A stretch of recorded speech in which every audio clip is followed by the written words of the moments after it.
My name is Joan Benetti, and I'm a legal assistant with Blake Cassis and Graydon right here in Toronto. And I'm here to introduce your speaker this afternoon. Hans said to me that he doesn't need me to read his bio or introduce him. It's all in the book. So please welcome Hans Ekman with 7 leadership development lessons from Harry Potter. All right. Thank you. I appreciate it. I apologize. This is a little bit of an awkward room in terms of placement, so if you can't see me or the screen, we got lots of extra seats, so please shift around accordingly. To jump right in, a couple keynotes. With this, I'm going to ask for some participation, want you to really think about what's going on. Because we have some time afterwards, I will stick around to answer or discuss anything else. For you diehard Harry Potter fans and nuts, there may be some, so there are some Easter eggs just for you. But there's also going to be some places where you're going to really want to correct me and say, well, actually, this, and this. Stay after, because it may have been intentional. So hang on to that. The views expressed here are my sole responsibility and not any company that I may or may not work for. The tips and suggestions I'm making have worked for me. They're based on past experience and coaching I've received, but may or may not work for you, so please contact a physician or a coach before trying this at home. And this and all my presentations are no animals were harmed, but I do encourage you to support your pet rescue groups. The second set of sort of disclaimers and credits is all credit goes to J.K. Rowling for creating this amazing world that we all love so much. So all of this is done under the fair use policy with all respect to J.K. Rowling as the author and copyright holder of all of this. Audio clips are by Jim Dale in the audiobooks. If you love audiobooks, Jim Dale is one of the best narrators ever. He is incredible. He is so good that they actually started screening movie characters off of his voices from the books. Amazing job. The clips are copyright Warner Brothers, and there's a copyright for the Hogwarts Castle, and there's a few other places where I have notations. So this is all due respect. Please don't sue me. Sorry, let me kick this on for people who couldn't be here. Apologies. Okay, let's jump into it. So, big spoiler alert. We're going to be talking about all the books, so if you haven't made it through the books, or at least through the movies, I might ruin things for you. If that is a problem, please leave, because I'm not going to stop. We're talking about it. So, please, you've been warned.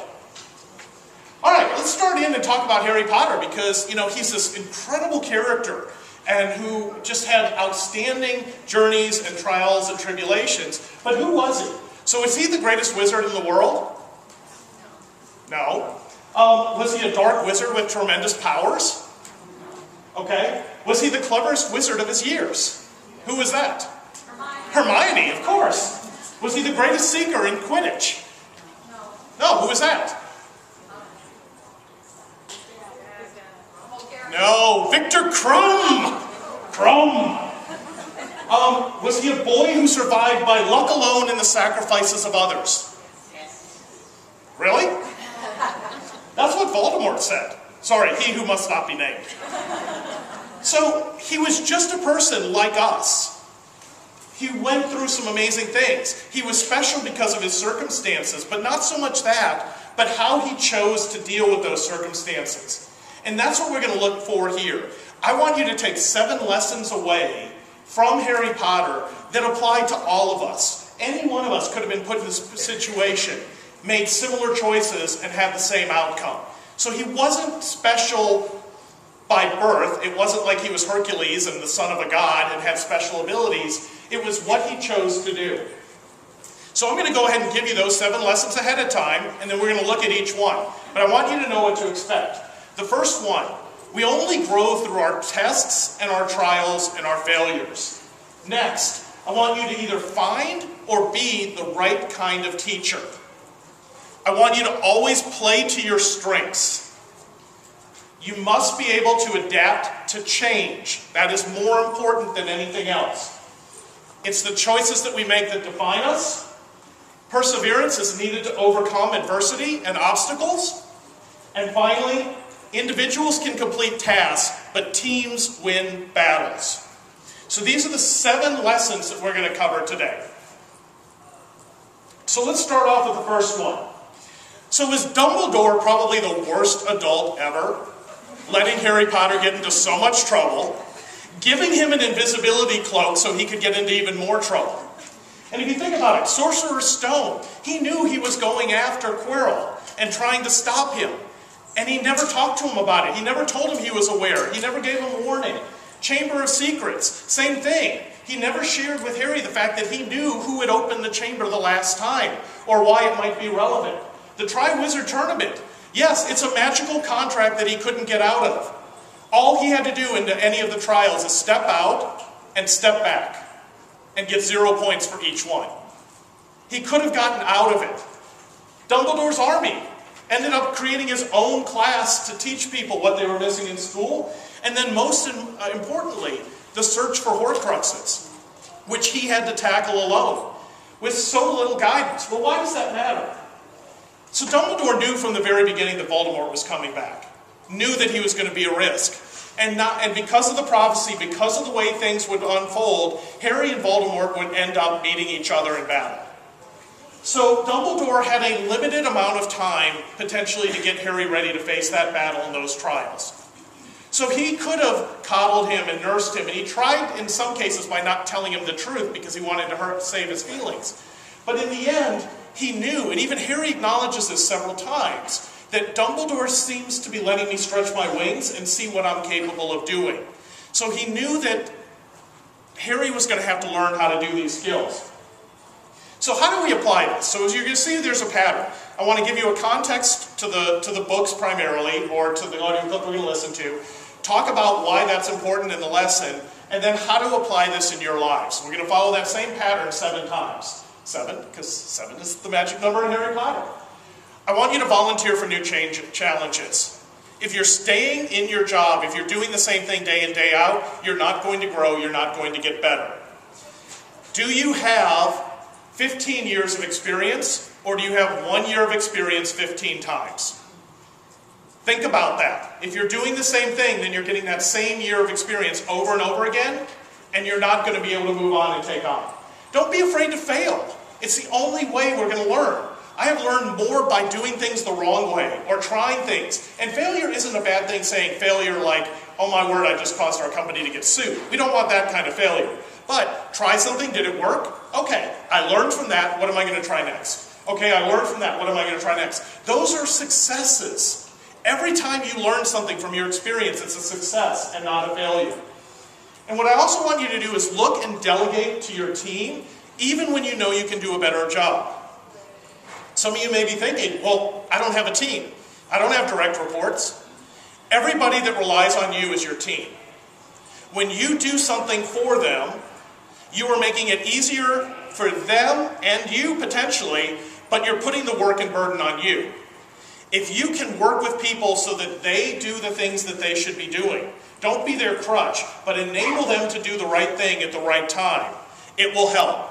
There is nothing wrong with a senior executive putting copier in the dang paper in the darn copier. Pardon me, I do have a little dyslexia, so that will pop up from time to time. It's okay. Help people do what they want to do. Your job isn't to take everything annoying from them and do it yourself. Find the things that you can delegate back to people so that they can enable themselves. Because you're not always going to be there. So next, I want you to find or be the right teacher. So in this clip, Hermione and Ron are trying to convince Harry that he should teach them because they're not getting enough training or practice to be able to defend themselves in defense against the dark arts. You did listen to what I said about the Lord that we love, didn't you? Yes, Harry, said Hermione gently, but all the same, there's no point pretending that you're not good at defense against the dark arts, because you are. You were the only person last year who could throw off the Imperious Curse completely. You can produce a Patronus. You can do all sorts of stuff that full-grown wizards can't. So when we think about it, Harry immediately says, I can't be a teacher. I'm just a kid. I haven't been through this. And Hermione and Ron are saying, listen, you've survived things that we can learn from. You are a teacher to us. When we think about Lupin, the first real Defense Against the Dark Arts teacher they had, he kept putting them through these practical lessons. They started with a Bogart and learned to practice, and they kept going through until they got it right. Mad-Eye Moody took that to a little bit of an illegal extreme and put them under the Imperious Curse and trained them until they could shake it. But Harry was the only one to shake it completely. And then most importantly, when our least favorite character in all of literature, Dolores Umbridge, would only teach them the theory, they decided that they needed to learn the practical aspects. So Harry decided to teach them the things that were most important to him, the things that had worked for them. They weren't super duper spells, they weren't complicated ones, they were simple things that worked when he needed them, and that was what was most important. So it was the practical application that they needed more than anything else. So how do I apply this? Look for opportunities in your day-to-day life. Look for opportunities to practice, to apply the things you've learned. You're going to have at least one, maybe several days here picking up all sorts of amazing tips and tricks. Knowing them and writing them down is the first step, but how are you going to apply them? Where are you going to try and practice these? Look for opportunities to do that. I also want you to start looking for a variety of coaches and mentors. A mentor is anybody you can learn from. Every one of you could teach me something. I don't know what it is, but there's something that you do exceptionally well that others can benefit from. So I want you to find as many people, as many situations as you can where you can learn these additional lessons. And when you're teaching people how to do something, don't just say, okay, here, click, click, click, click, click, that's how it's done, and walk away. Because what happens the next time? You're doing it again, and again, and again. The best teachers are going to be the ones that guide. Let the other person put their hands on the keyboard. Let the other person try their thing. Coach them, guide them through that, and they will learn how to do it. It's the difference between fishing and teaching people how to fish. It is much more work, it's more painful, it's more frustrating, but the difference in life is huge when you teach people to fish, and it will also be a marketable skill that you can take into additional positions and increased responsibility. So the next one seems kind of evident. Play to your strengths. What this means is we're talking about what makes you exceptional or unique. So in this case, Mad-Eye Moody has pulled Harry aside right before the first task in the Triwizard Tournament after Harry has discovered that he's going to be facing dragons. And he's offering him a little bit of general advice he would give to any student. Play to your strengths. I haven't got... Hold on, I'm sorry. Play to your strengths. I haven't got any, said Harry, before he could stop himself. Excuse me, growled Moody. You've got strengths if I say you've got them. Think now. What are you best at? Harry tried to concentrate. What was he best at? Well, that was easy, really. Quidditch, he said dully, and a fat lot of help. That's right, said Moody, staring at him very hard, his magical eye barely moving at all. You're a damn good flyer, from what I've heard. Yeah, but... Harry stared at him. I'm not allowed a broom. I've only got my wand. Pivotal moment for Harry there. In the Triwizard Tournament, he was not only underage, but lacked the training, the experience, the years of practice in a school to be able to do the things that the Triwizard Tournament was expected to test. So his only hope, he can't cram in 3 more years of learning in a couple weeks, was to figure out how did he complete the task within skills or the abilities he had. He had to find ways of completing these, not just by working around his limitations, but using the strengths he had. And in the first one, this was his big test. Knowing that he could fly, then all he had to do is say, what do I need to do to be able to fly, and I have a chance against the Hungarian Hornetail. So how do I apply this? I want you to do this every day, every week, every month, every year. Ask yourself, what are 3 things you do uncommonly well that an average person in your position doesn't do? I want you to hone in on the 3 superpowers. A buddy of mine did a research book where he interviewed the top people across 200 different industries. And what he found was all of them were focusing in on 3 key value areas and spending almost all their effort playing to their strengths. Excuse me. I want you to look for opportunities when you start to identify what your strengths are to shift your work to those strengths. Look for ways of doing the way you can. If you are working for a manager that insists that you work the way they would work, you are trapped and need to find a way of getting out from under that umbrella. You've got to work and play to your strengths. Do what you do best. When you start noticing that you're avoiding certain tasks or you're neglecting them, it's because it's probably conflicting with your strengths. For me, it's accounting. Anytime I get into accounting, I don't want to do it. And I push it back, and I push it back, or I try and find someone else to do it. For me, it's such a weakness that I just avoid it, and I can't. I need to learn how to do that, at least to get some basic skills. So I want you to find the 3 things you do uncommonly well, find opportunities to do them, and look for the times where they're so far from your strengths that you're avoiding them, and find a way of getting around that. So you must adapt to change. And in this scene, Snape has finally got his lifelong wish and is now going to become the dark arts teacher.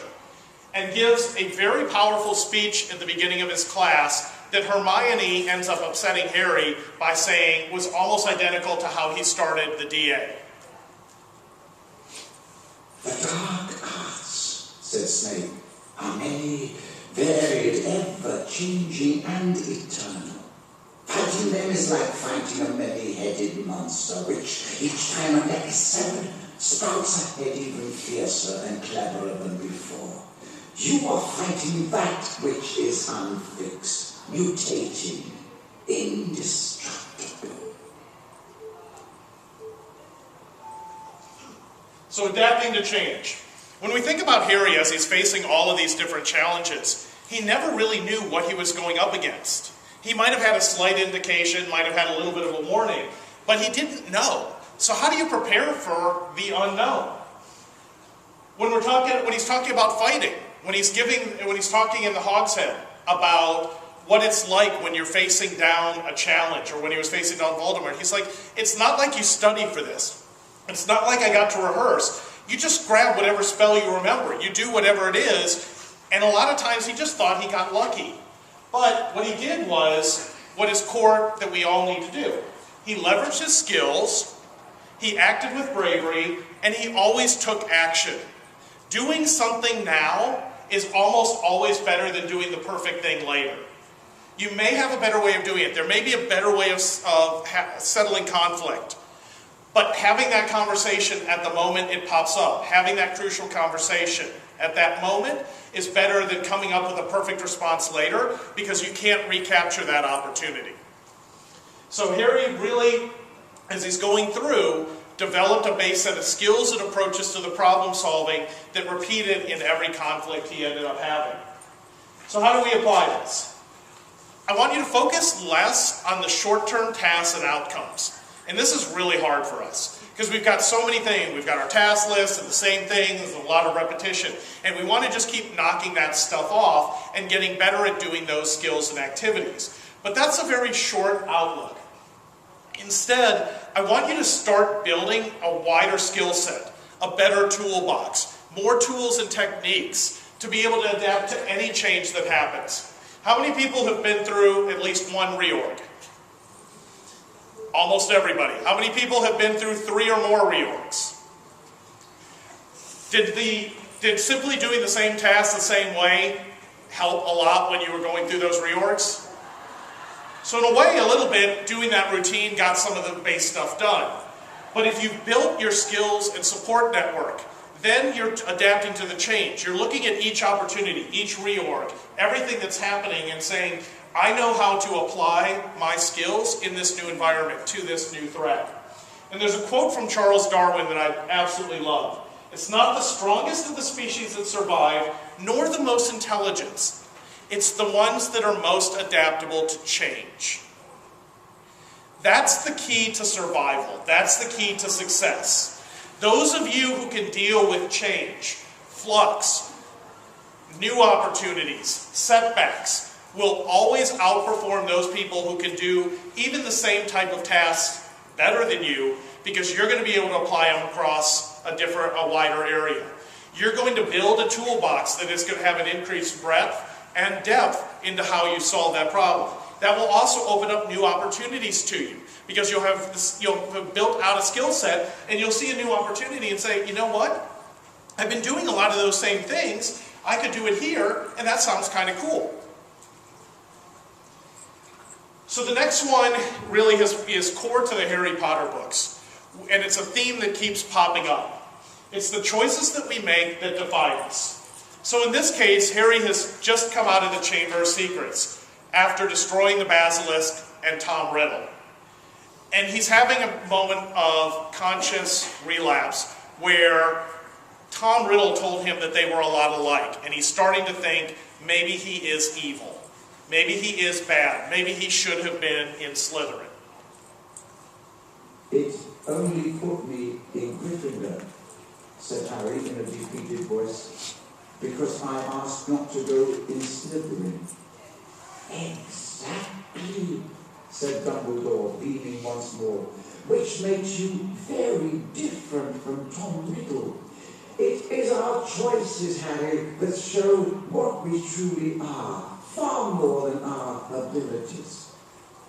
Sorry, I forgot to mention he was referring to putting on the sorting hat. So think about when it goes right back to the original sorting hat. Harry kept saying, not Slytherin, not Slytherin, not Slytherin. He wasn't saying Gryffindor so I can be with Ron. He kept saying, not Slytherin. Because in his heart, he had associated Slytherin with being evil and self-serving, and that's not who he wanted to be. And it takes almost through the entire books for him to come to terms with that.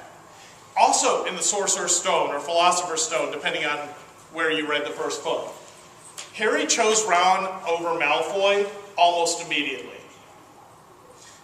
Think for a minute this whole book line, if he had chosen Malfoy initially in Madame Malkin's Shop of Robes, or for the movie fans, on the steps of the Great Hall.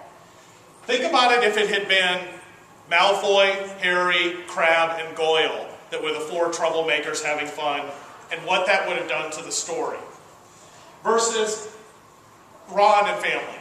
Not a lot of money, lots of kids, lots of problems, like all of them kept almost getting killed throughout the books. Like, what a bad luck family they had.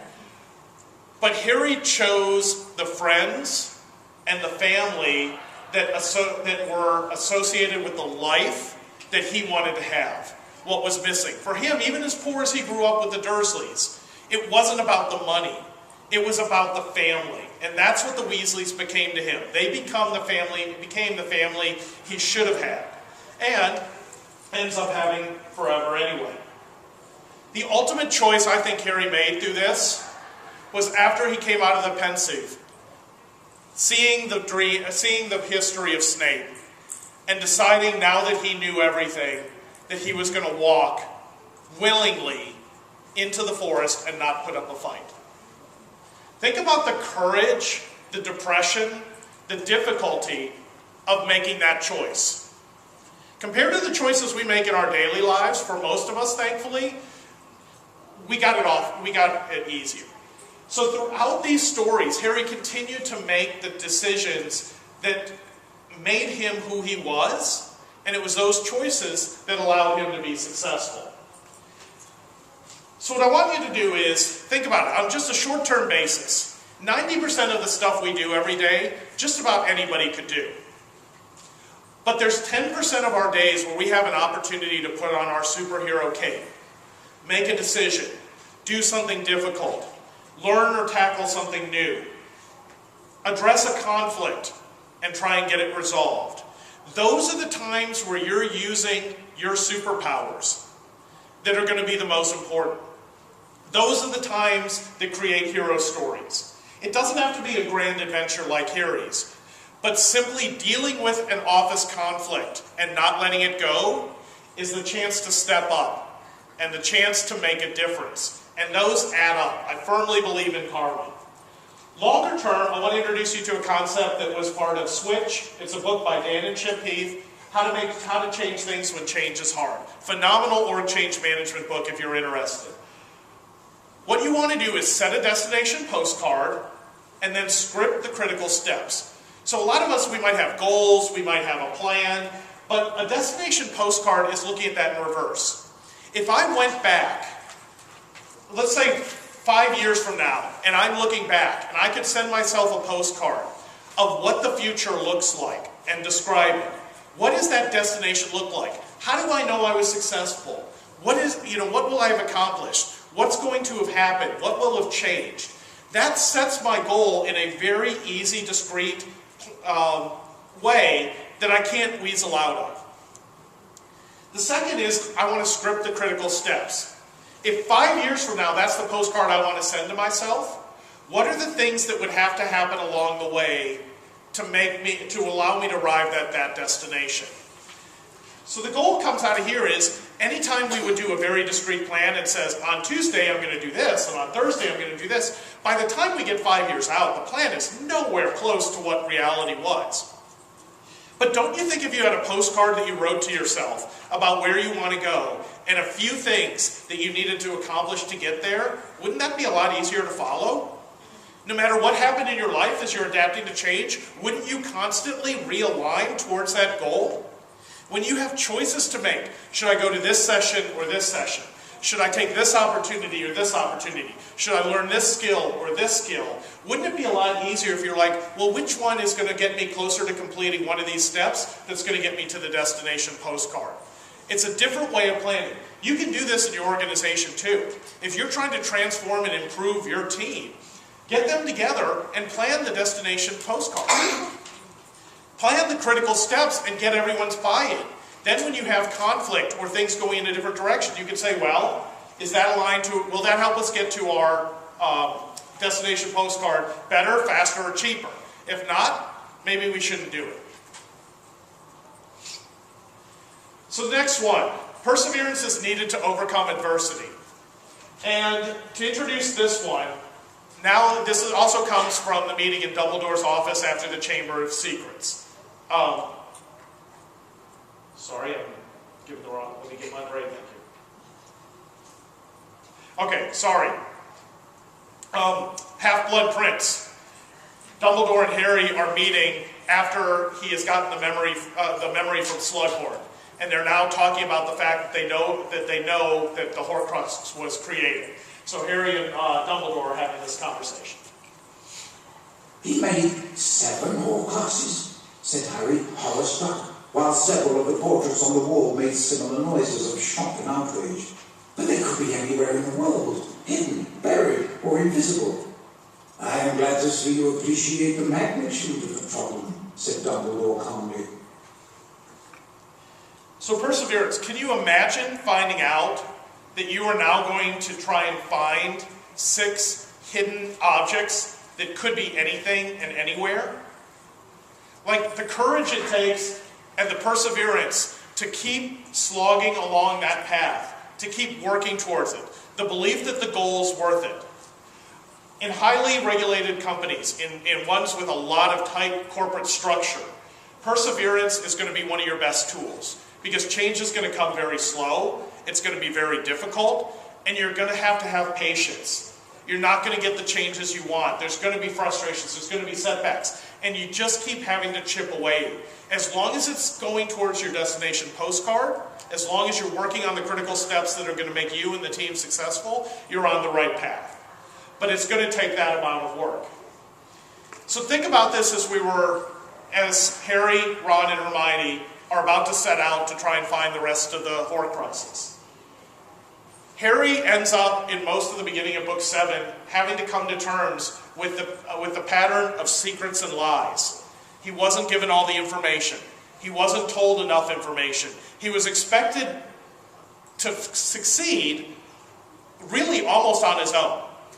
Like, he was given so little information that no one would have expected him to be successful. And he was told not to share that with anybody. Ron ended up making the decision to come back. So for him, his pivotal moment after fleeing was he chose that no matter how long the journey was, he was going to be in for the long haul. And he wasn't up to it at first, but the minute he knew that he had made the wrong choice, he wanted to come back. And that's why Dumbledore gave him the Deluminator, so that he would always have a way back to them. But the courage it would take to face friends you had just gotten in a fight with, and say you're wrong, and then spend weeks, months trying to earn their trust back is immense. That takes perseverance, that takes patience, that can be frustrating. Hermione took steps to basically erase her entire family and commit to this journey. She decided that no matter what this was going to take, it was so important that she would rather her family go on without her and have a chance of being happy, because she wasn't going to give up. She was all in from the beginning, possibly even more than Harry. Harry had his doubts, but Hermione went all in, and I can't think of anything else. Imagine how hard that is to say, I'm going to erase myself from my family's life just because this quest is more important than all of us. No matter what happens, even if I don't make it, I believe in this. That's a lot of a commitment to make. So one of the things I want you to do is start developing coping mechanisms. And it's not alcohol or food, although those are a lot of fun. But we're going to have setbacks. It's going to be frustrating. You've got to find either ways to cope with those setbacks, ways to make you feel better, a close network of friends, somebody that you can talk to, somebody that you can rely on so that you can share some of that misery, or find other quick wins. Recently, I was facing a short, hopefully short, but difficult journey where I don't deal with rejection very well. It's very hard for me. And I know I'm in the middle of a job search, so I know 98% of everything I do is going to be rejected. It's just like dating in high school again for me. Wasn't happy then, not happy about it now. So every day, almost every day, I commit myself to completing one thing that means something to me. It could be job search related, it could be personal related, personal projects, anything. I have to have one win per day so that I won't fall victim to depression over all that rejection. Because I know it's going to happen. Like, I know what the destination postcard is. I just don't know when. I don't know how. I don't know what. So for me, creating those little wins that I can do. I'm going to publish this article. I'm going to fix a wind chime. Whatever it is, no matter how small, I can look back and I have these little wins and it helps keep me going. So find them as well. Also look for quick wins with your teams. When you're going through change, when you have things, any little victory can help build morale. So when we talk about getting out of debt, the old adage for credit card debt was line all of your balances by the highest interest rate to the lowest and start paying them off, because the highest interest rate is actually putting you more and more in debt each day. But researchers found that you are twice as likely to become debt-free, some cases even more, if you line them up with the lowest balance first, all the way to the highest balance, regardless of the interest rate.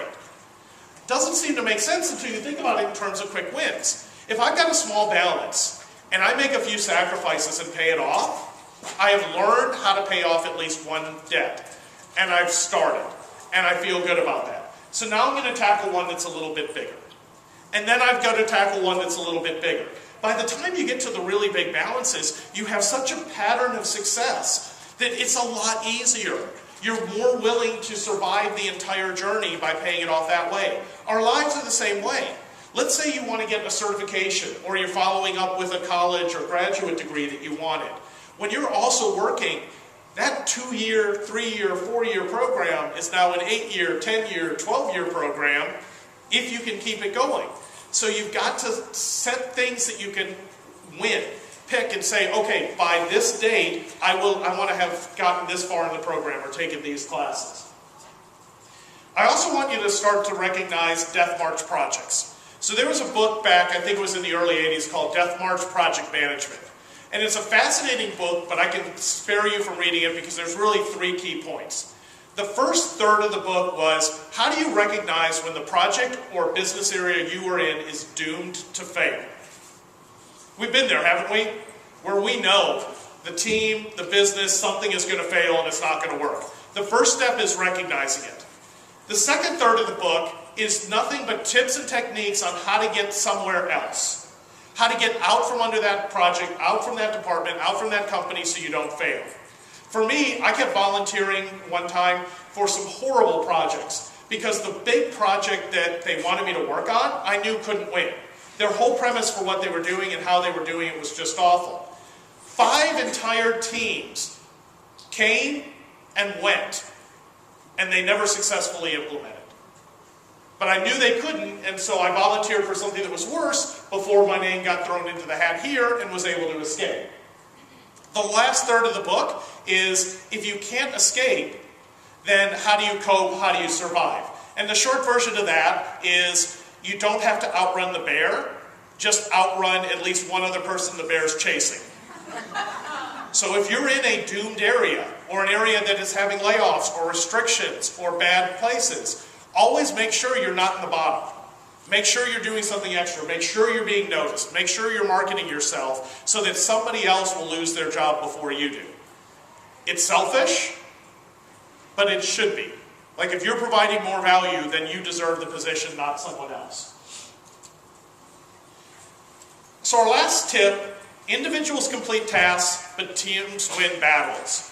And this came up several times, but one of the first times it came up was in Sorcerer's Stone, where they decide Dumbledore's gone, Quirrell's going after the stone, well, they think Snape's going after the stone, and they're going to try and tackle this. So they're having these debates going, all right, it's got to be protected, what it'll be protected. So Harry's talking about the defenses he thinks will keep Snape from it.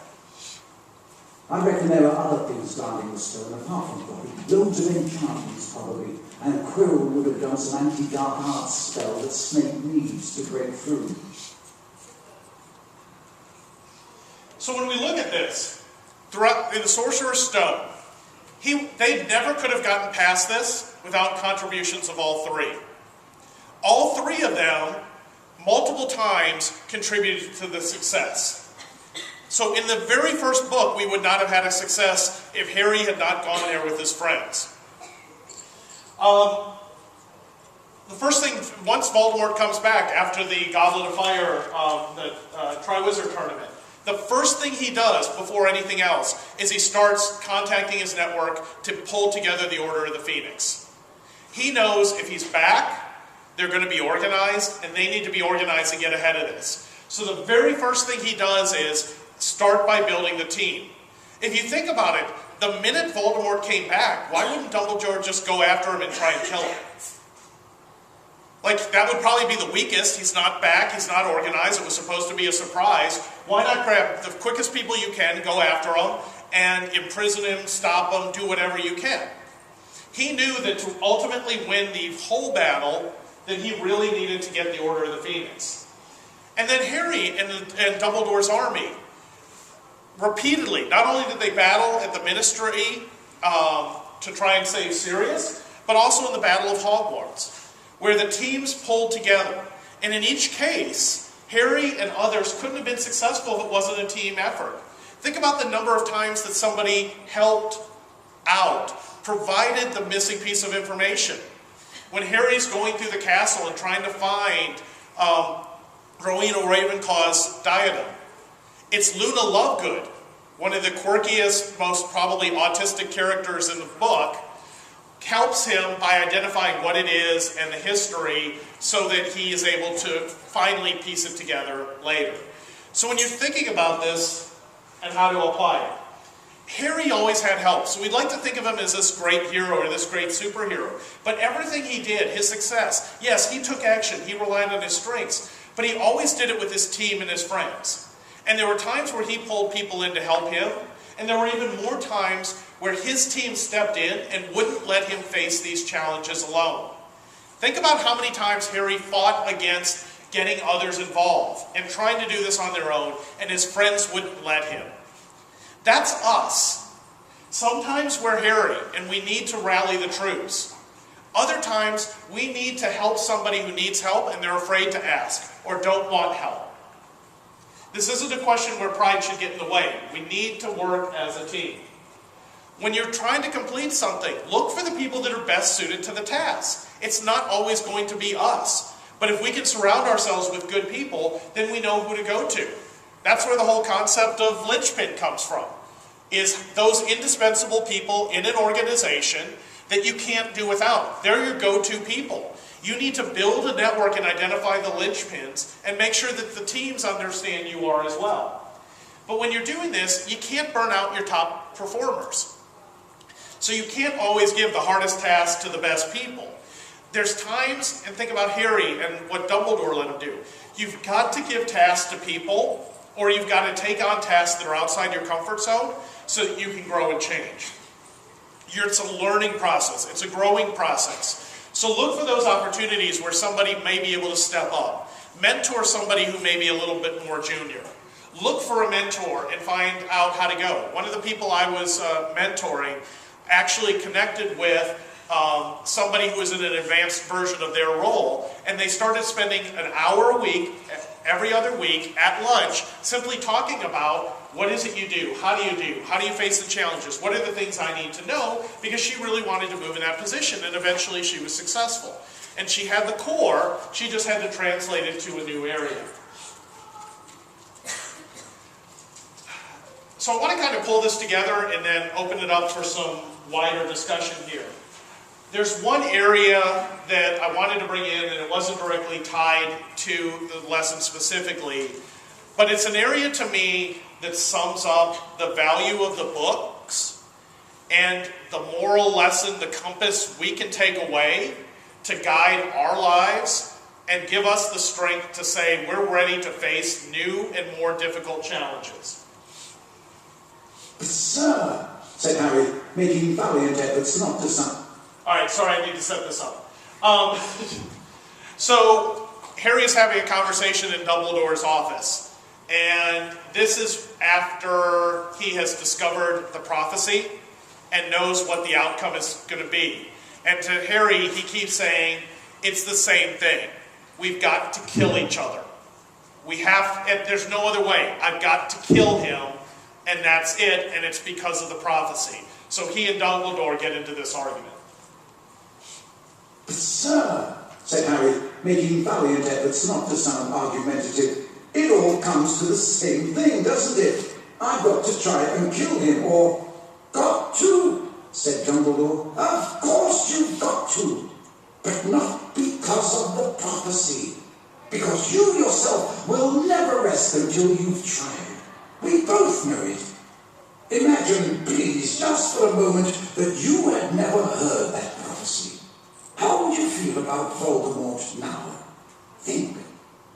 Harry watched Dumbledore striding up and down in front of him and thought. He thought of his mother, his father, and Sirius. He thought of Cedric Diggory. He thought of all the terrible deeds he knew Lord Voldemort had done. A flame seemed to leap inside his chest, searing his throat. I want him finished, said Harry quietly, and I want to do it. Of course you would, cried Dumbledore. You see, the prophecy does not mean you have to do anything. But the prophecy calls Lord Voldemort to mark you as his equal. In other words, you're free to choose your way, quite free to turn your back on the prophecy. But Voldemort continues to set store by the prophecy. He will continue to hunt you, which makes it certain, really, that one of us is going to end up killing the other, said Harry. Yes. But he understood at last what Dumbledore had been trying to tell him. It was, he thought, the difference between being dragged into the arena to face a battle to the death and walking into the arena with your head held high. Some people perhaps would say that there was little to choose between the two ways, but Dumbledore knew, and so do I, thought Harry, with a rush of fierce pride, and so did my parents, that there was all the difference in the world. There's many pivotal moments in our lives where we're going to make a decision that's going to change who we are, where we become. In Grosse Pointe Bank, they refer to it as shakabuku, a swift spiritual kick to the head that changes our perspective. There's many of these moments if we can recognize them. But the key here is to understand that we are making the choice and we're a product of that outcome. We can choose to stand up. We can choose to be better. We can choose to help others, or we can choose to hurt them. And what we choose on a small scale day to day, but on a larger scale when we decide what is it that matters, what's my purpose in life, that's what makes all the difference. You all are here bettering yourselves. You're here learning from experts from all over North America and vastly different backgrounds. Some of you will be up here in the coming years sharing your secrets at conferences like this. Some of you may have a book like Leslie Hughes talked about. Some of you may be in a completely different position or different area. Whatever it is, recognize and align it to what your purpose. Your passion will come with you wherever you go. I want you to choose where to follow it. Where do you want it to go? What is your destination postcard? And how do you want to get there? Is it slow? Is it fast? Is it unknown? It doesn't matter. So looking back at our lessons from Harry Potter, the first thing is, don't be afraid to try things. The many successes come from learning as we try things, and maybe they don't work out. And we call these failures, but failure sounds so bad. Learning how to do something, get experience in doing something, is a success. I want you to look for and find the teachers in your life. Find the mentors, find the coaches. Look for people you can help. It is so fulfilling to be able to help people make connections and spark an interest that it will motivate you the way it's motivated me. You'll learn new things. You'll learn new ways of connecting with people, and it'll deepen your toolbox. Always play to your strength. Figure out what are the 3 things you do uncommonly well that other people don't. Those are 3 things that you do better than anyone else. And when you do them, you're putting on your superhero cape and you're making a difference. You're doing things better. Think about not finding ways of completing things better, faster, or cheaper, but becoming better suited to adapting to change. The more change you can handle, the more change you can work with, the less change bothers you, the more adaptable, the more successful you'll be in any environment. It's the choices that we make that define us.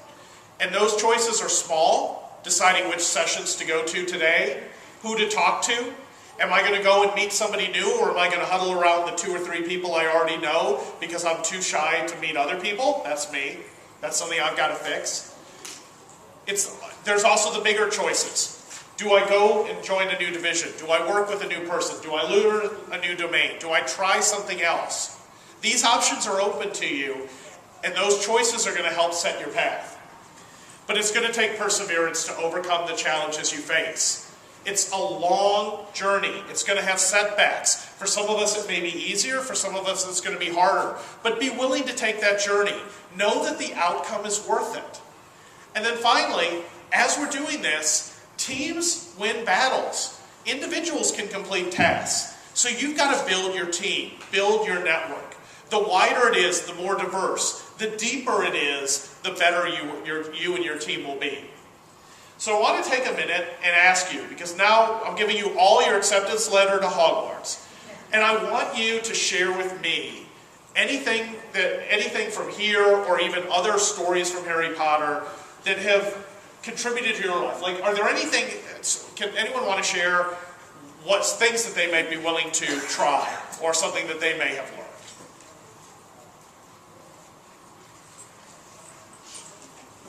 Hopefully everyone is taking away at least one thing. Okay, you two. I will try new things and accept failure. At least learn from it. Excellent. I have a lot of difficulty with that. And involve my team along with it. So I try to get them to understand that failure is also a type of success, I should say. Fantastic. You had one. The individuals complete tasks and teams and battles really resonate with me, because especially recently I had some project that we were doing at work, when the it was like a video, but when the video was presented and I had created it, but other people had helped with it, but I didn't specifically say that they did. Right. It really resonated. I was like, and then I found out afterwards, I accidentally took all the credit, and I was like, I did not need to do that, but that really resonates with me. That, yeah, I do. Excellent. Yeah, and recognition with teams it's challenging. Especially when you have a team, when you have underperformers, and you're like, I really don't want to give them credit for the great work we did when we carried your slack tail. But I've actually found that giving people credit in advance can be very persuasive. So one of the techniques I've learned is, if there's something that I know will happen, I might talk with somebody or introduce the idea as theirs, or ask them to describe it, because then they're taking ownership of it. And even if it was originally my idea, the minute they take ownership, they're bought in and they're going to start supporting it more. So one way when you're doing the team video is by even on the next one, calling out the contributions and how the end product worked better actually strengthens the perception for all the team members. So thank you both. As always, participation is rewarded. And to clear up something earlier, I did not write this book. It's by Seth Godin. I wish I had, but someone asked, oh, that book you were giving out that you wrote. No, it's his. Other ideas, other questions? Yes? You're talking about avoiding your weaknesses. Yes, avoiding weaknesses. I have this task that I have to do. It's really critically important, but I've been putting it off because, oh yeah, we had lots of time last time. It's a big yawn. I'm not interested in doing it. I've come to a realization maybe I'm avoiding a weakness. Yeah. So I have that question rolling in my head. What about it? Don't I like? Why can't I take an interest in it? Why is it a big yawn? Like, I've got all these excuses, but I'm not getting to it. Absolutely. Why I'm not doing it. Yep, so you've got this, so she's got this big task. It's boring, she doesn't want to do it. And is it prioritizing, saying, well, it's not that important, is that why I'm not doing it? Or is this something that's fighting against one of my strengths? Is this something that I'm not doing because it's something I don't like to do or don't do very well? So there's a couple ways of dealing with that. If it's something that that truthfully is a skill you need to develop, then it's worth tackling or finding a way of tackling, or tackle it with somebody because it's less painful in a team. If it really is something that's lame or that you shouldn't be doing, try and delegate it. Like, try and get somebody to do it for you or with you, or see who else can do it depending on what it is. It might not always be possible. When I built a delivery management team, one of the things we were under extreme pressure for was project financials and staff financials. And they were ridiculous because if the data was correct, it meant we were doing the wrong things on a day-to-day basis. If we were doing the right things on a day-to-day basis and actually adapting to change, then the data never matched. So we had to be within 3% accuracy of resource forecasting 4 weeks in advance. Can't do that on the volatile projects we had in our area. So, I hate finances. I knew kind of what we needed to do, so I met with the team, planned out what we needed to do, and I found a project manager who was really strong in it, and I made him responsible for working with and coaching all the other project managers to get the forecast as accurate as possible, to reduce the variances. And after we did this, it took a couple months to get the routine down, but we ended up being at usually less than 2% forecast variance.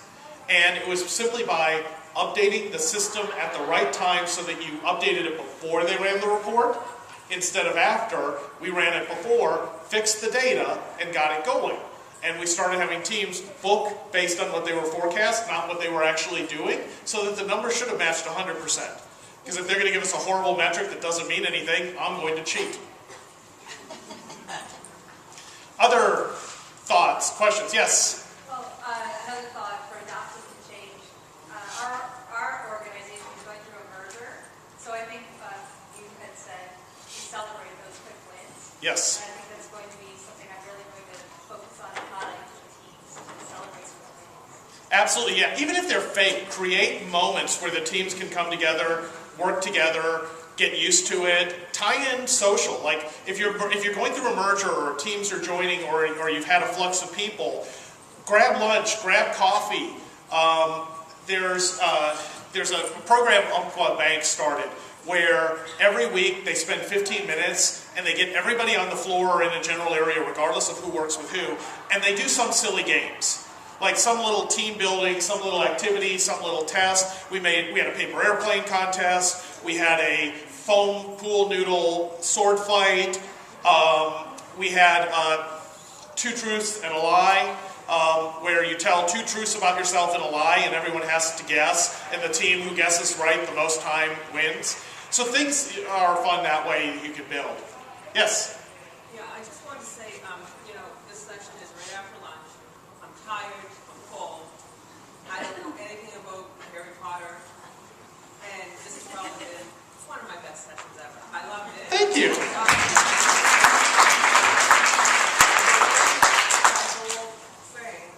It's not just lessons and things that we can take into our office, but it's their life lessons as well. Yes. And the thing that stood out for me, we're going through some major reorganization right now. I'm from Nova Scotia, by the way. And I like the destination postcard piece a lot. Yep. And so I'm going to have that conversation with my manager. If you're going through a lot of organizational change, I cannot emphasize enough, Switch by Dan and Chip Heath is a phenomenal book. Their first book was made to Switch. It's Switch by Dan and Chip Heath. So, and if anyone, you can grab my card and I will send you a link to it. I think it's on my website under recommended books. Their first book was made to stick. Like why we can remember urban legends, but we can't remember our company's mission statement. And how to tell good, enduring statements. Well, they're really good storytellers because they figured out how to tell good stories, wrote a book on telling stories, and then told good stories in Switch. I can't tell you how many different techniques that they offer in that book. And the destination postcard, I bring that up, and then when you see somebody else who's written it, they're like, "You've read that book, haven't you?" And they're like, "Yeah, I have." Phenomenal book, and I don't think it's not very expensive where I am. I have no idea how much it costs here. I've run into that problem, so I don't want to do it next slide. Okay, so I'm going to hang around for a little bit more. If anyone has any questions, if anyone wants to debate or ask questions where I messed up a Harry Potter reference, I did mess up a few. I do thank you, and also if anyone has any feedback on the session, that please, if you feel comfortable sending it to me in email, stopping afterwards. This is brand new, like you guys are the first people in the world to see it. It's less than 12 hours old, so I hope it was good. If there's any suggestions you have on making it better, please let me know, and I hope you have a great, enjoy the afternoon keynote. Thank you.